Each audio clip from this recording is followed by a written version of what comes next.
2026 FIFA বিশ্বকাপে referring করার স্বপ্ন ছিল সোমালিয়ার 34 বছর বয়সী রেফারি ওমর আরতানের। কিন্তু স্বপ্নের মঞ্চে ওঠার আগেই বন্ধ হয়ে যায় সেই দরজা। যুক্তরাষ্ট্র তাকে ভিসা দেয়নি। বিশ্বকাপের স্বপ্ন তাই সেখানেই থমকে যায়।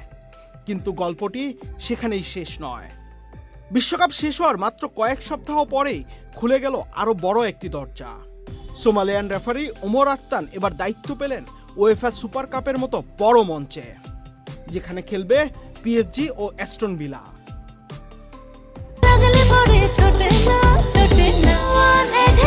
সোয়ান গ্রুপের একটি পণ্য।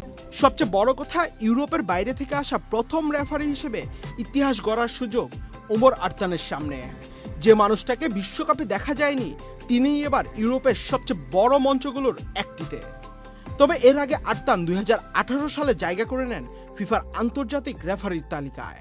2024 সালে হন আফ্রিকা কাপ অফ নেশনসে রেফারিং করা প্রথম সোমালি। আর 2025 সালে জিতেন আফ্রিকার বর্ষসেরা রেফারির পুরস্কার। কথা ছিল 2026 ফিফা বিশ্বকাপে দায়িত্ব পালনের, কিন্তু যুক্তরাষ্ট্রে ঢোকার অনুমতি না পাওয়ায় সেই স্বপ্ন ভেঙে যায়। এ বিষয়ে আরতান বলেন, সময় ছিল খুবই কঠিন, কিন্তু তিনি থেমে যাননি। বিশ্বকাপের দরজা বন্ধ হয়েছিল, আর এবার খুলে গেল উয়েফার দরজা।